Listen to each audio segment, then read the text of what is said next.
Welcome to the Star Wars Reporter podcast. We are live. We were almost not live because we were talking about Star Wars so much before we went live that we did realize that it was showtime. So we almost missed our cue. Imagine that, talking Star Wars before a Star Wars podcast. I know. Couldn't believe it. We were getting into it and we kept saying, well, let's just wait until the podcast so we don't talk about it. And it was like, it was telling me, it's like, go. So we made it. Welcome to another episode. We're episode 66. It's too bad we couldn't have tied in the order 66 in some way, but episode 66 of the Star Wars Reporter podcast, where we talk about all things Star Wars, Disney's, and galaxies near and far. So lots to talk about tonight, but I will start off by reminding everyone, make sure you follow us on Facebook, Instagram, and Twitter. And of course, smash that like button and subscribe. I'm trying to say it like the cool kid. Right. And also, for all your Star Wars news, StarWarsReporter.com. Check us out. There's a picture.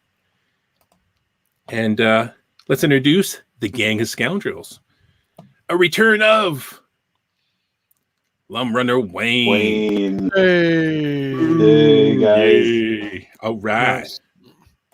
And of course, Revenge of the Jason. What is going on, man? Yeah, it's good to see everybody. Everybody I can see anyway out there. And of course, me, I am Wookiee Steve. So it's going to be a lot of fun tonight. Among other things, of course, one of the main topics will be the Bad Batch, episode 13, Infestation. But we probably have a lot to talk about.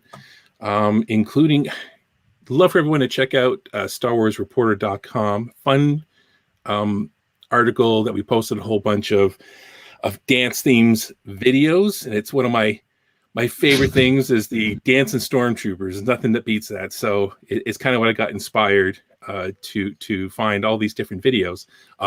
And my favorite, of course, what's better than twerking stormtroopers? All right. Well, you can hear those canisters swooshing around. It's so funny. So that's some of the quality things you're going to see at StarWarsReporter.com is twerking stormtroopers. So, nice. Yeah. So before we get into it, sorry guys.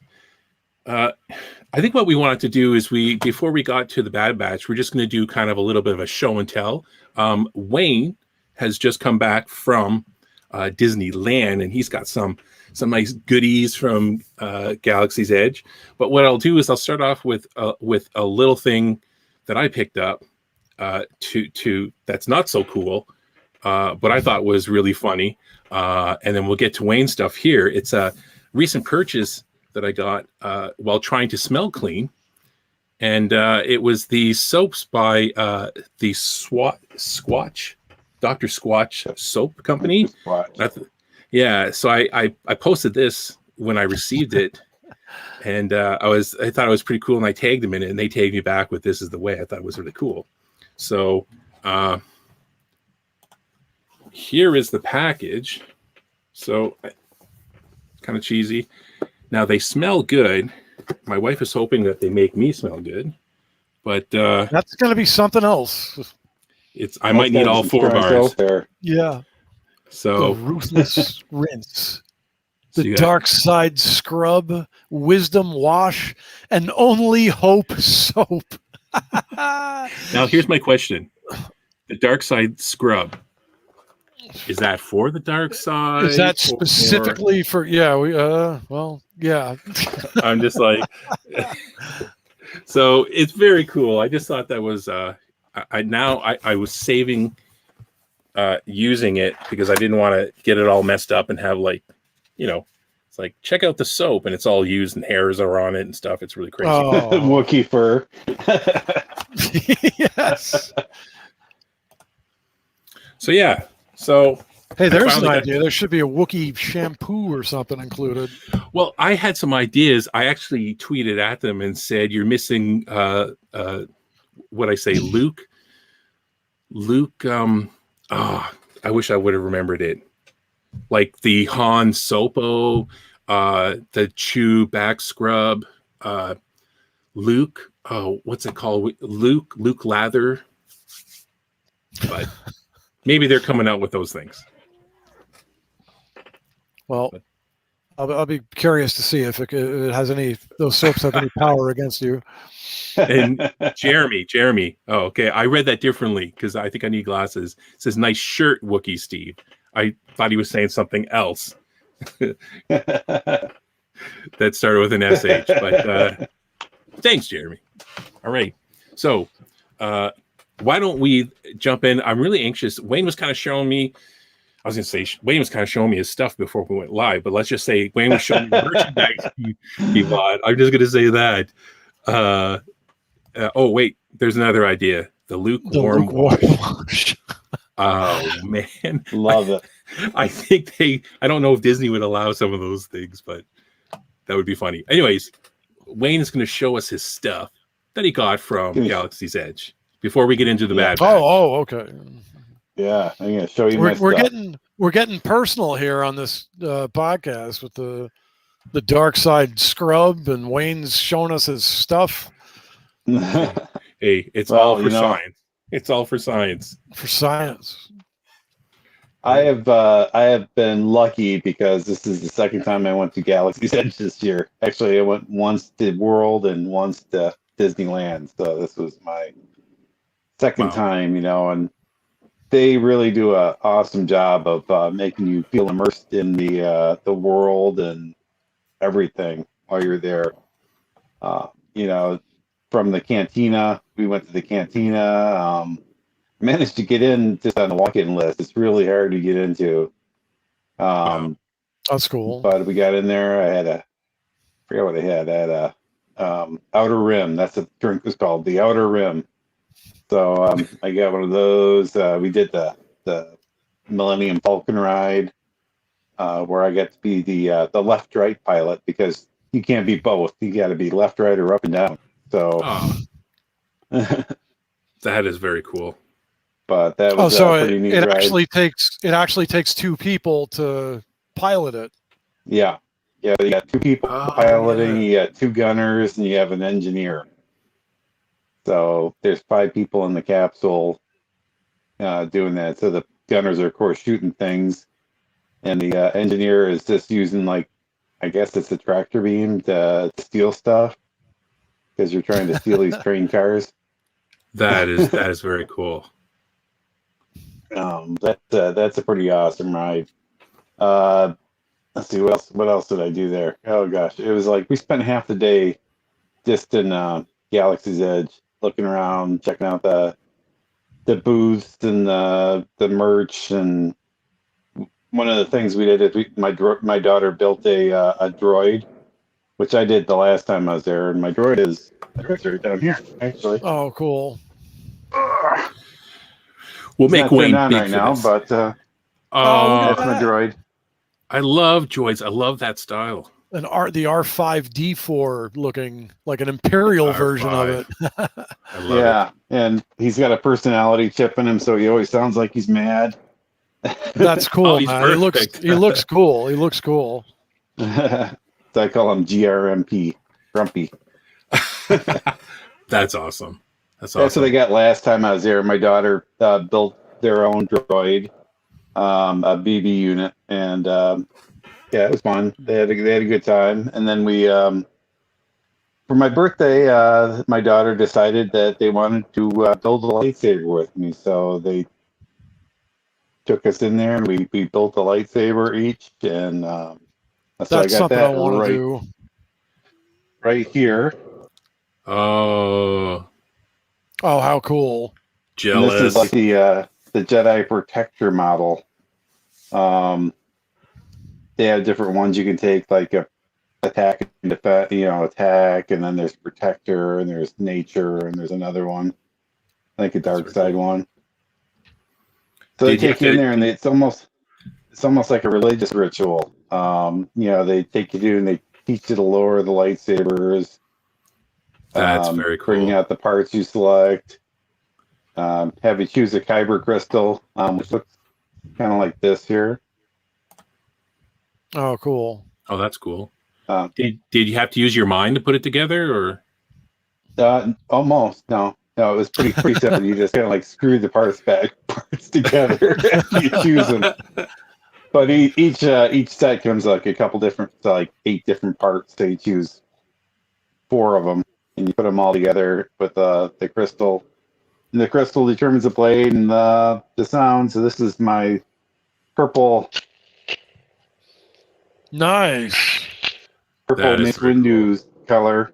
But if I wanted to, we got these extra crystals, so I can just toss them in there, and it'll take on that color, and it'll give it a different sound. That is very cool. That hilt is like metal. It's like full metal. I was wondering why they charge so much for these things, but it's like it feels better than the old Masterwork replicas ones. Remember those things came out where they're really. So, Jeremy was asking, is the blade yellow too? Yeah, if you put the yellow crystal in, the blade will turn yellow. Very cool. Very cool. And it'll change the sound of it. We got a green crystal, and we'll change to green. The kid's got a white crystal, which is white. Yeah, it's just like a light bulb, but it's supposed to be like the Ahsoka's color. But we got the extra crystals because my other thing I picked up was the I don't know why I wanted it so bad. It's my Jedi holocron. That is so cool. Oh, awesome. And you can put the crystals in there to give it different personalities too. So you turn it on, and it lights up and makes noises. And this is Master Obi-Wan Kenobi. I regret to report that both our Jedi Order and the Republic have fallen, with the dark shadow of the Empire rising to take their place. That is so cool. That is cool. So yeah, you could toss those crystals in there too, and it changes the color of the holocron and the voice. And this is how Disney gets you though. Each of these crystals is a different voice. So if you get a green crystal, it could be either Yoda, Qui-Gon, or some rando Jedi. Yeah. Wow. That's awesome. Yeah, that's really cool. Same thing, like the white one is Ahsoka's, the purple one's Mace Windu. Yellow one is some temple guard. I don't know. It's like that's the rando one. Yeah. So that's that was my haul from my week at in California, where I also got we went to Hollywood to the whatever you want to call it, Chinese theater. It's Mann's, Grauman's, PCL, where Star Wars first premiered at in '77. First played there, right? Yeah, and every showing has played there since then. Premiered there. That's cool. So a total legendary cool place. Yeah. Yeah. I was kind of more geeked out about that than anything. I saw it out and I was like, ah. Yeah.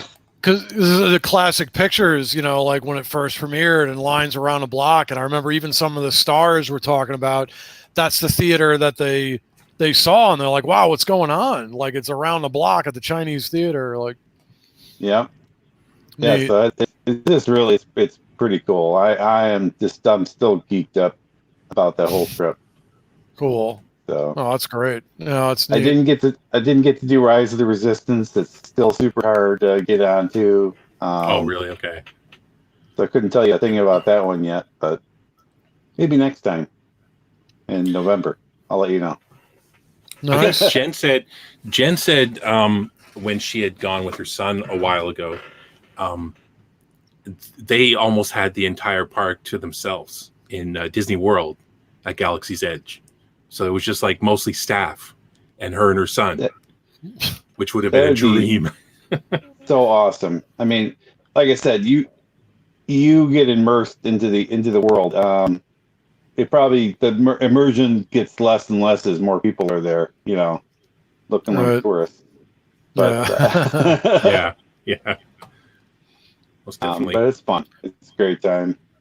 How was the crowd when you were there? Was it a lot of people? It wasn't so bad. Disneyland just reopened not more than like a couple months ago. Right. So I expected it to be worse, but we literally didn't have to wait more than 45 minutes on almost anything. Probably most of the time is less than that, which is, for Disney is pretty amazing. Right. Because usually if you go into anything, it's going to be a couple hour wait. Yeah. So, we did all the rest of the rides after we got done with Star Wars. I think we did Pirates of the Caribbean twice. We did, a couple other things twice. Just walked right into Haunted Mansion. It was just like, oh, this is amazing. That's cool. It's funny because the way that stuff is, you go on it and it's almost like watching the teaser to a movie. It's so awesome and it's so quick. And you're like, I want to do it again. I want to do it again. So I remember I went to, in Florida, when Star Tours was relatively new. My buddy actually works for Disney in Orlando. So I'm able to get in there. And I forgot exactly what season one it was, but because I visit him a lot. And we went there one day and a place for Disney Orlando was like relatively empty. And we literally went on Star Tours like 5-6 times. Just got off it, went right back on it. But they make it so that, that's an old ride, but they've fixed it up. They changed it. It's got some random, you could go on it 10 times and not have the same ride each time. So right. I went on it. I've just been on it once since they updated it. Yeah. Yeah. The one time we were in Florida at Disney World, and we went on the ride. It was awesome. And in the beginning, when they pick someone randomly in the crowd is the spy, the Empire is after, and then you see their picture of them sitting there. It was my wife. It was so nice because we keep bugging her because we were like, my daughters and I were like, and my wife had no idea what was going on because she wasn't paying attention. She was just That's like, funny because she's the furthest from a nerd, right? Like me, and my daughters, and she was just like not paying attention. She didn't know. She's like, what? And we're like, wasted on you. It would have been so That's great great, though. Yeah, one of us was the spy that they were after, but it's a lot of fun. Yeah, have to get back there. So the other thing I've been working on, the last thing you saw me I was in a Star Wars fan movie, and I'm sure we're going to be talking about that more in the future. Yes, I wasn't sure if we could talk about that.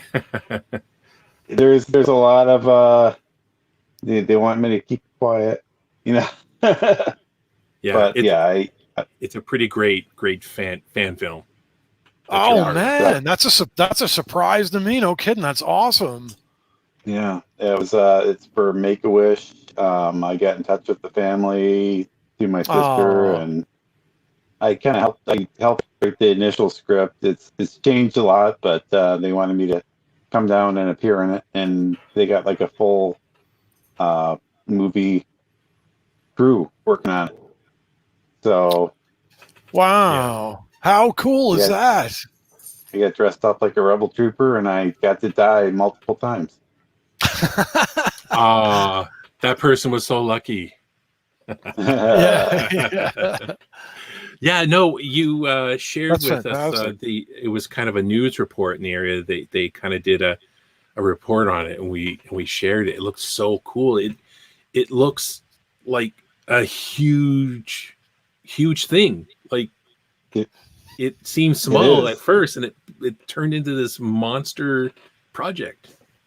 When we first started it, we didn't expect much, and now all of a sudden it's got like a full crew, director, producer, special effects, stunt people. They got all the 501st people being troopers, and it's amazing what they're doing for this boy.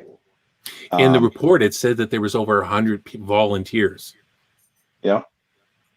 So wow. I can't wait to share more, and once the veil is lifted, probably around January or so, I'll be able to. Oh, that's awesome. great. Yeah, that'll be a lot of fun to hear about for sure and check out. See, and again, there's another example of Star Wars fandom doing awesome things, right? So you always hear about the negative Star Wars fan, but you don't get to see that, people like Wayne and 501st and, other people who are Star Wars fans get together and make a wish come true. Right. So what a great organization. It is amazing. They are great, doing great work. It's awesome. So, Hey, who do we got here? Mr. Gunny, hiya Star Wars reporter. That's coming into us from Twitch. Nice. So how are you doing? Nice of you to join us. All right. That's awesome. So the other thing, do you want to get into the report, the deepfake guy in Lucasfilm? yeah. Absolutely. Why don't we get into that? So recent report, I guess there's multiple articles out there. I pulled this one up from IndieWire about this amazing lucky fan, right? Lucasfilm hired the YouTuber who used deepfakes to tweak the Luke Skywalker Mandalorian special effects. So that is huge news. That really is.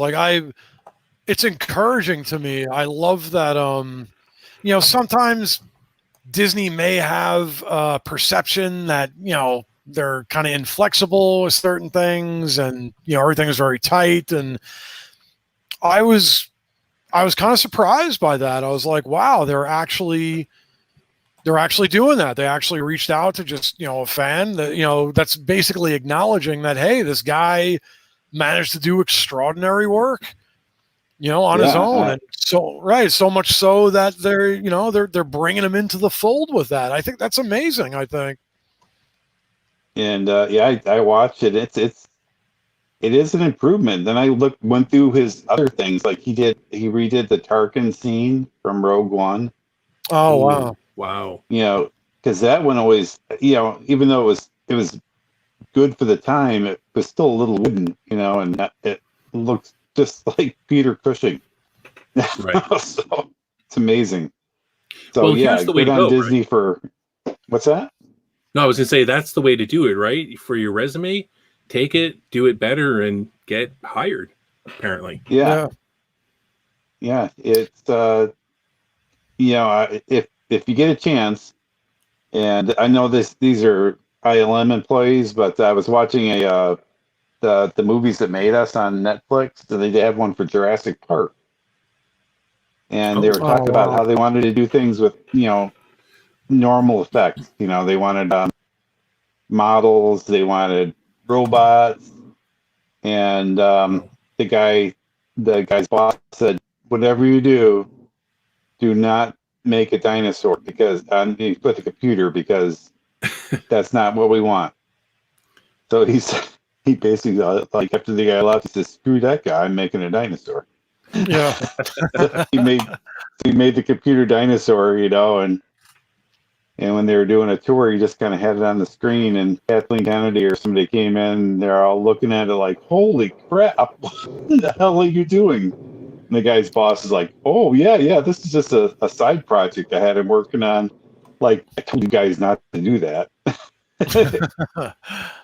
And that's when they changed it all to effects. So having these guys, artists, do their thing and just the way it should be done.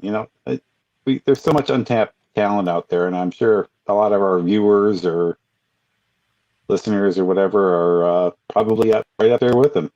There's a lot of talent out there. Yep. Yeah. I mean, the article got a statement. His name is what was his name here? Shamook,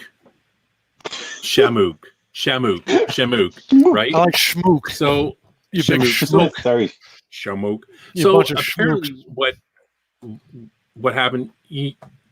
So of course, at the end of season 2 of The Mandalorian, we get to see Return of the Jedi, Luke Skywalker. That was the big reveal, and they did kind of the facial thing to try to make it look like young Luke. And so I didn't mind it. There was probably some problems with it. Like I know that Todd really went on where he could see some of the stuff where the mouth wasn't lining up, etc. And I guess he just went ahead and did it his way, and the video went viral. And Lucasfilm did the right thing. If they didn't have anyone who was an expert in making this, they just went out and grabbed that person, hired them, and I mean, what a really cool dream. Isn't that what we all wanted? It's like, I know, right? To do something Yeah. Star Warsy, and they're like, this is the only reason why we're doing this podcast. So Now, Lucasfilm says they're going to totally hire us, and we're going to be Right. three old guys talking about Star Wars, which is what they want. Did they when we first discussed that, when, like you said, when Todd was talking about it, that deepfake, is that the one? Is that the guy? Like from that kind of initial deepfake? Okay. Yeah, So- the one that after it appeared, he said, "No, this looks much better," and he posted it like it was probably about a week after that or so, wasn't it? Right. Steve? Yeah, it was pretty quick. Yeah, I mean, and I think that Lucasfilm kind of went out to him. ILM went out to him, and he made the statement saying, because he kind of disappeared for a couple months because he was working with them. So he kind of made a statement. He said he's going to be doing more of his own stuff and posting in the future, but he's kind of busy doing what he's doing. So too bad about the channel, man. Like, I know. it's like, who cares? I made it. I Yeah. don't need this anymore. Yeah. I'll just every once in a while post things, like you'll be lucky with twice a year. But yeah, that is very, very cool. And it's, I mean, to me, it's a huge improvement to, I didn't mind it before because I don't think I looked clear enough at it because I was too busy when he came on the screen jumping around like an idiot whose team just won the Super Bowl. And like I said before, I was so glad my wife and kids weren't home because my wife is already really disappointed with how much of a nerd I am. I just wouldn't want to push it even further, but I was going crazy. I think I lost my voice. So, Well, I think, and this is a line that, I mean, our entire lives, even special effects, do what they do. And I mean, we're old enough guys where, we were watching far poor. You couldn't even done anything like this, back in the day with any kind of believability. So there's that thing, suspension of disbelief, which is where you see it's good enough to where you're like, there's Luke Skywalker. There's a few years after Return of the Jedi, and your imagination does the rest of the work. Now, I think the younger person they're probably a little more critical of that, and people see these effects now and they're looking at it, if they see anything, one pixel not right, I mean, people are going to notice. Right. So people did say right off the bat. So, but if they're able, if you're able to do something even better like that, like he did with Luke, then, by God, go for it. It does help with the immersion. Yeah. I mean, good on him. I Yep. applaud that guy. Yeah, 100%. yeah, What did I you call him, agree. Steve? Schmook? What's that? What did you call him? Schmook? Sorry about that. He is Canadian. You gotta Shamook, forgive isn't us. it? It's Shamook, isn't it? Shamook, eh? It's Shamook, eh? Hey, Jeremy's got it right. This is exactly what I think. Jeremy says he's a hero of every Star Wars fan, and the deep fake was awesome. Totally agree. All right. So I think right now that's just going to lead us into episode 13 of the Bad Batch. We're going to do a look at Infestation. I got that right. I put down Infested. That's a little different. So Infestation, episode 13 of the Bad Batch. Basically, we see the Bad Batch coming back for another one of Sid's missions or bounties or mercenary work to find out that Sid has been removed as the owner of her bar and replaced with another crime lord, Roland Durand. So kind of gets spicy from there. And we get to see more of the the underworld side of Star Wars, which is my favorite. Right. Love the underworld.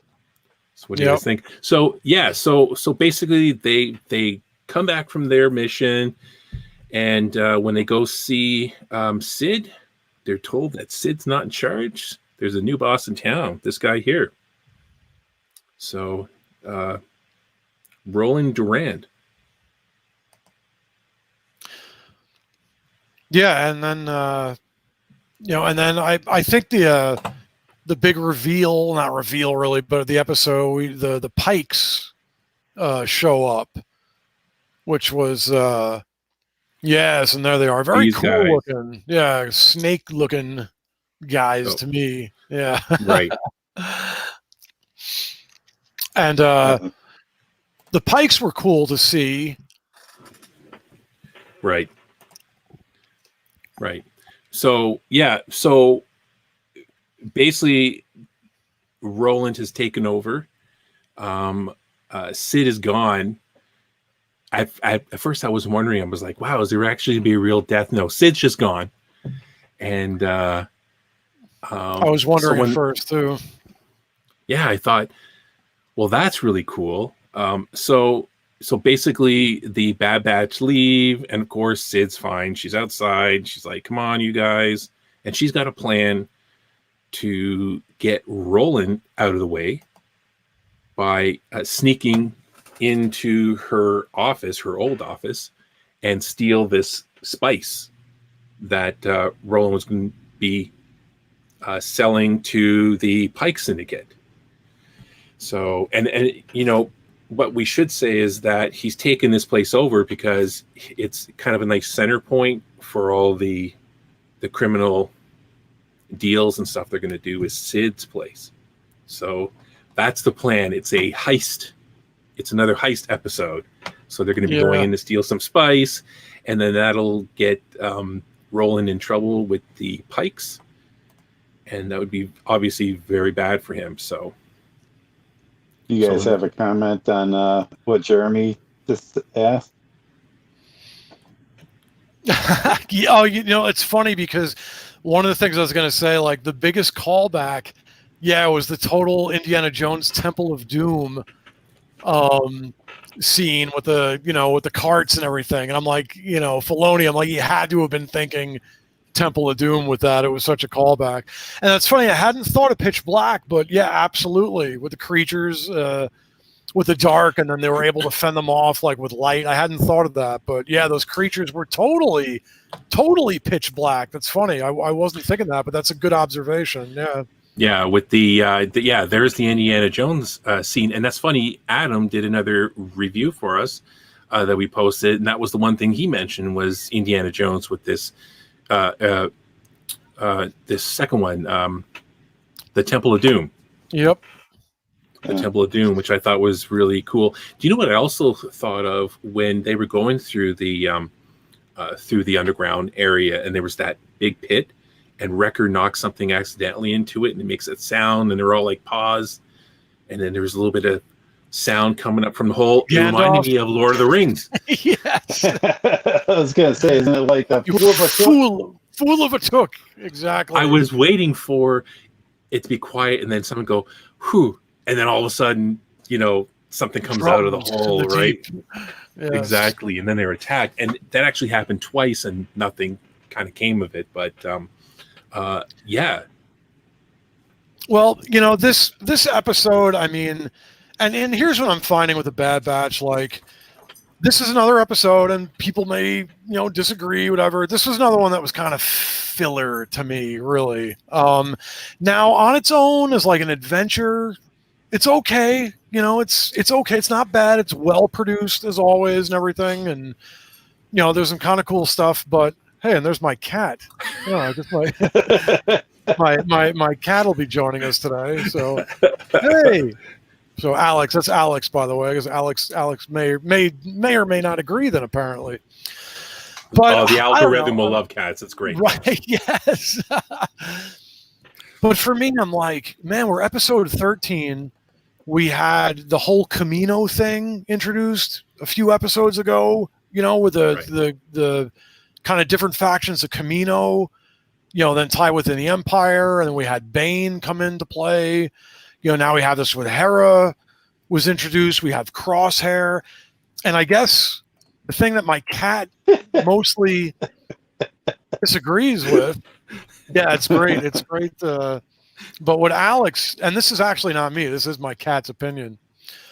But what Alex was just saying is we're a bit late in the season too to kind of have like, I don't know. It's just kind of, this is an episode that I would skip if I had like to watch. I mean, Clone Wars. Now I'm a huge fan of Clone Wars, but Clone Wars had like a pretty good amount of filler episodes, honestly.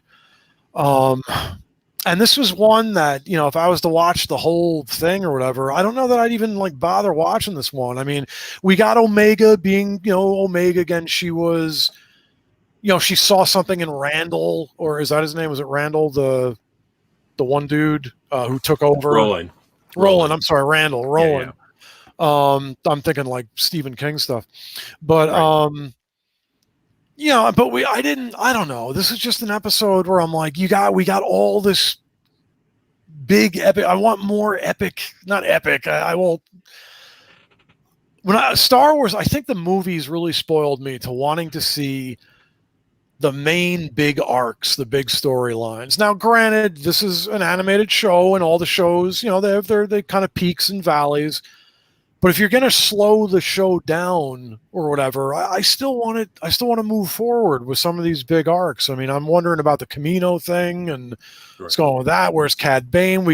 And I kind of knew, I predicted that this was going to happen because we had the 2 Hera episodes, which were awesome. And it felt like, okay, now we're starting to really get moving. And I was hoping it wasn't going to do that. I'm like, oh, now they're probably going to come back down to earth and we're going to get like a meh episode. I was totally expecting this. And I'm like, I don't want to be right about that. Like, I want them to up, you know, continue to up the ante and bring the main story arc. That, you know, it's my one criticism of like a lot of newer Star Wars as far as like with the shows that, you know, again, it doesn't have to be all bombastic and explosions and craziness, but these shows are so engaging when you deal with the main story threads. And then when they kind of purposely take that breath and step back, I'm just kind of like, I mean, I could have skipped this episode. It wasn't bad. Again, I'm not hating on it. It wasn't bad. It was like well done adventure.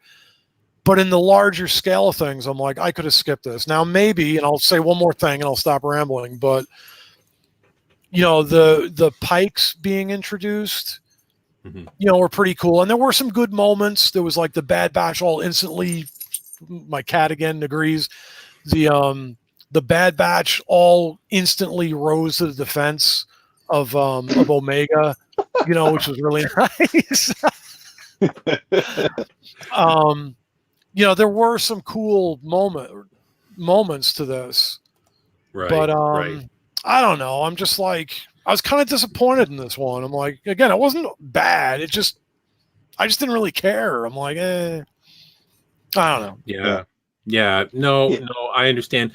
I think what I took away from this as my favorite parts was the introduction of, say, Roland, right? So this kind of crime boss, and the Pikes when they came in. So all I saw this was an opportunity to kind of move the story forward away from Sid's bar, you know, like getting a mission from Sid, go do this, come back, get another mission from Sid.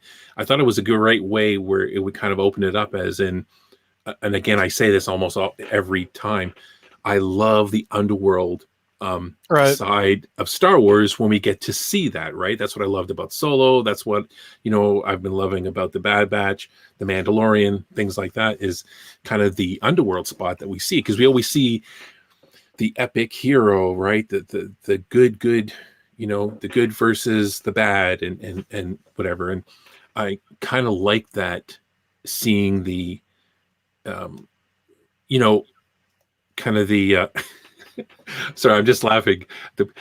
To get to see kind of a side that's not good or bad. So I was hoping that maybe going forward we do see more of the Duran like rolling and see the aftermath, because I mean in the end we get to see the Pikes. I thought this was a really interesting scene where, let's see if I got the picture, where they the Pikes, instead of killing Duran because Omega talks everyone out of killing him, they just cut off his horn. The horn, right? Which I thought was really interesting, right? And it kind of reminded me of, you see those movies with the Yakuza where they take a finger, you know, and if they've done wrong, they take a finger and they keep going this way. And anyways, it kind of reminded me of that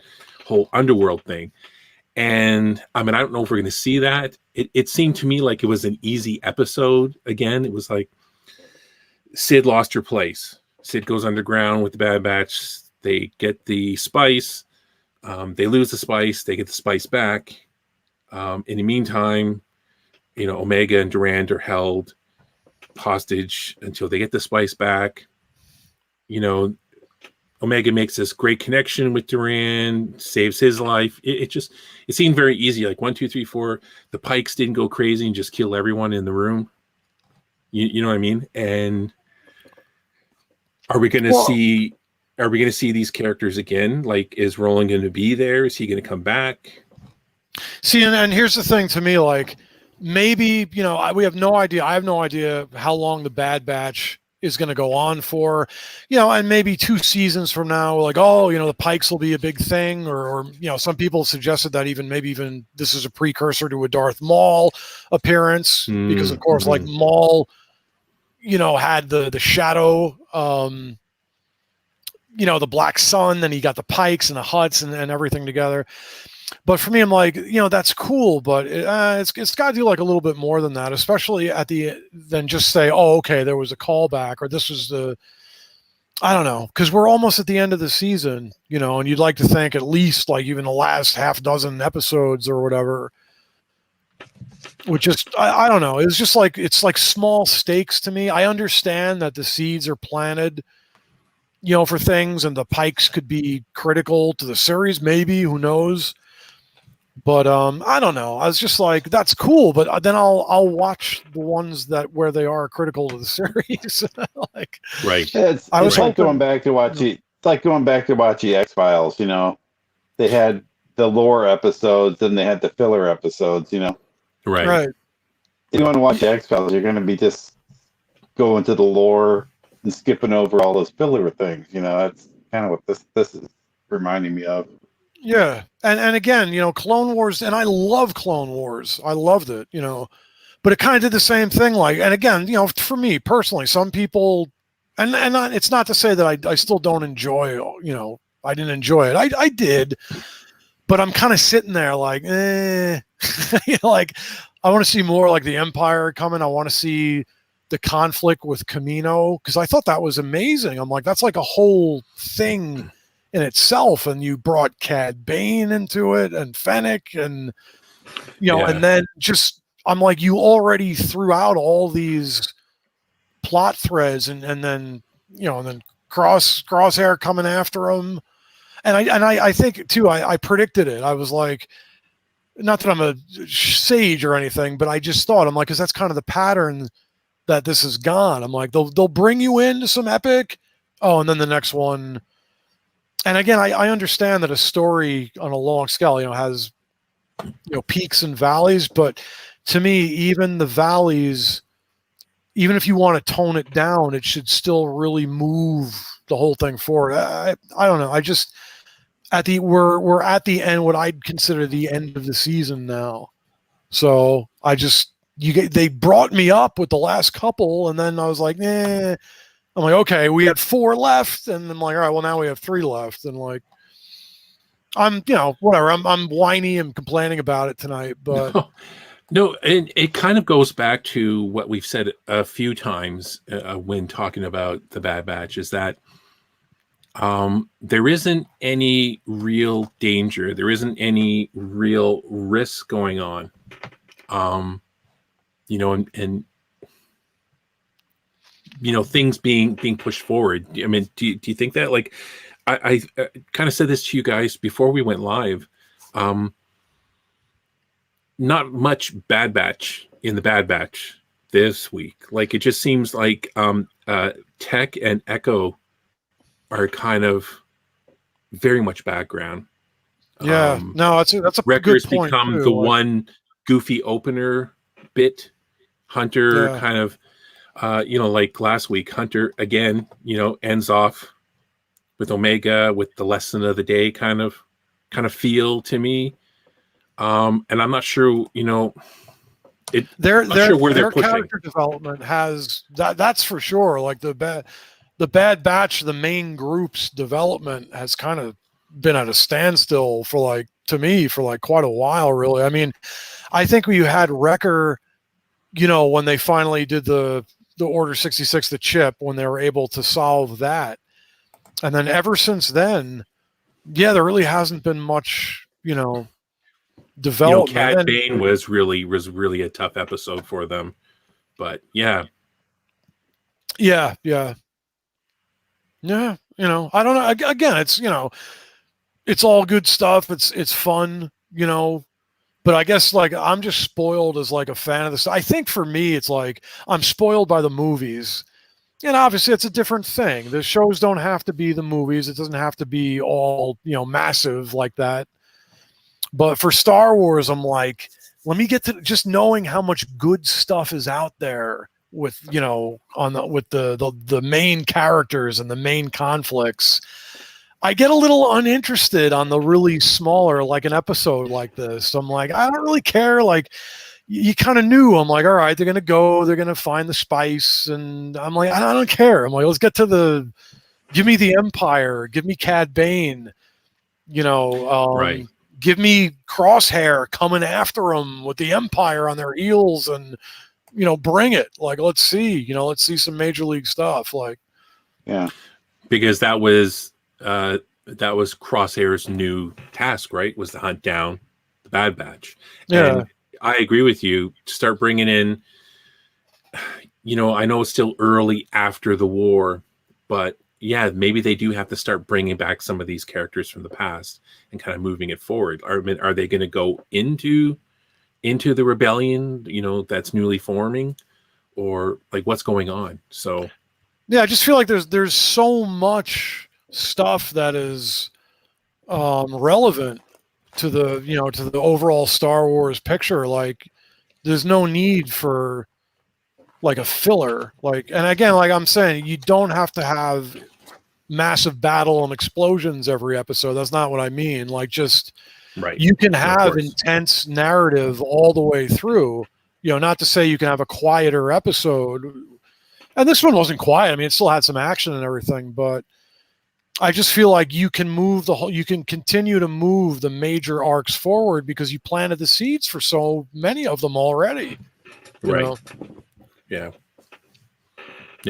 I agree with you. It seemed for me, this episode too seemed very quick to get through. There wasn't much. Again, it was a heist, and like it was said in the chat, it was like Indiana Jones and Pitch Black. And our little observation of, the one scene in Lord of the Rings. And right. Yeah.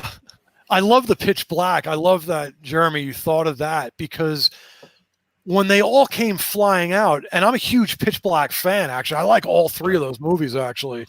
And and it's funny. And for a moment I was like, it recalled something and I didn't get it. And as soon as I saw you comment, I'm like, yes, that's exactly that's it. What that was. Them coming out in the darkness, and then the light was able to fend them off.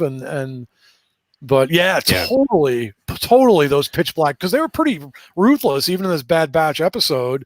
I mean, that was pretty cool. Those things came out and they were nasty. You did not want to get caught up in them. So I just, at the point where they start bringing in crime families, or the Pike Syndicate, I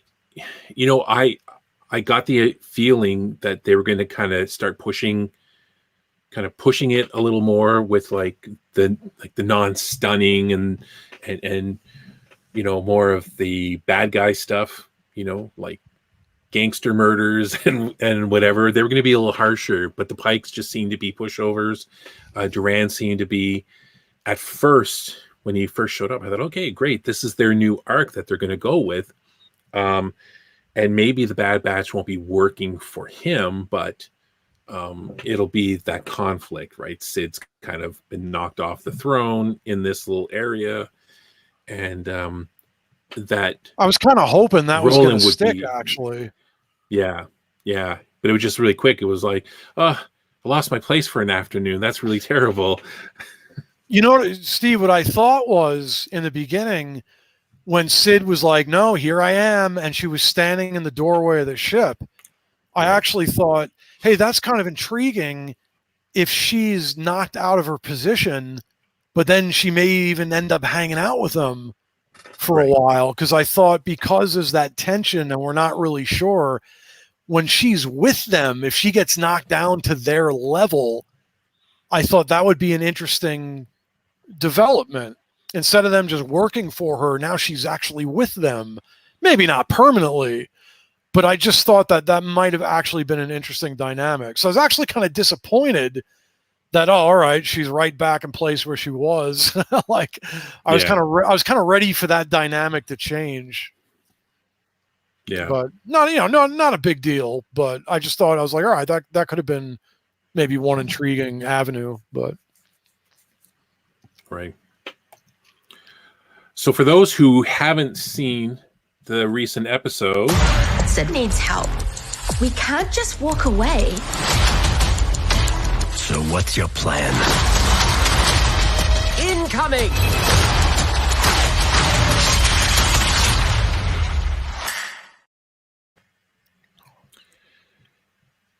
exciting. Check it out.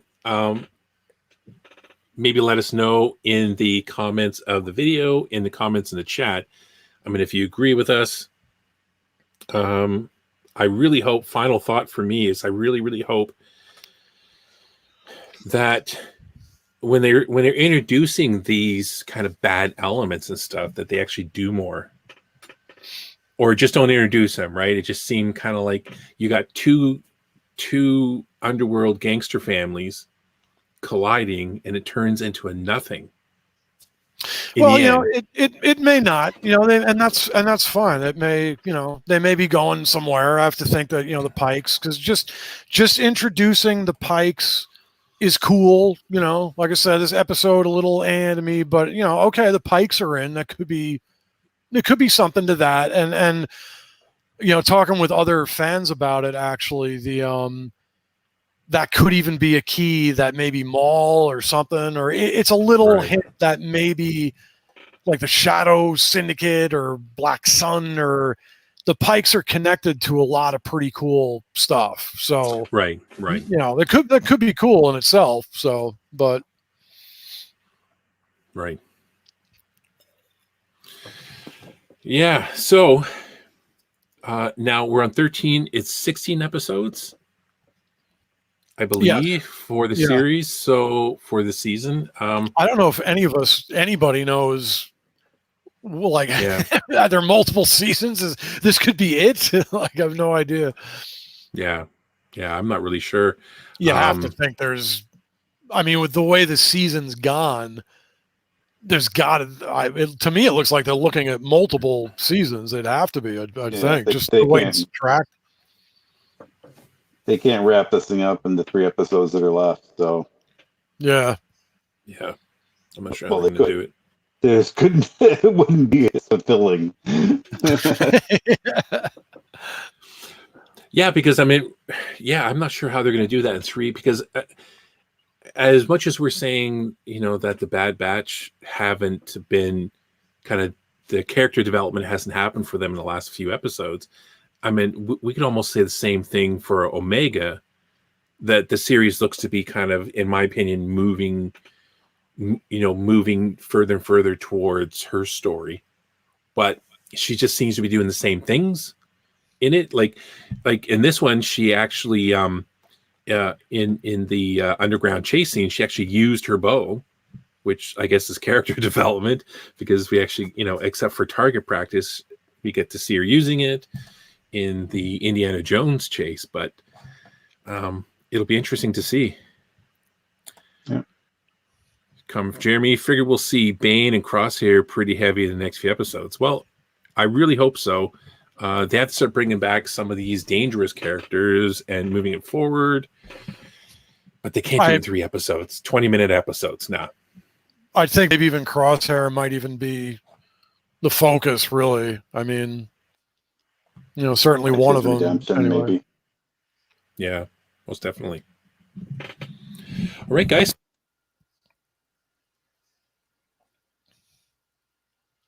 Oh, Steve, you went mute on me there. Yeah, he's muted.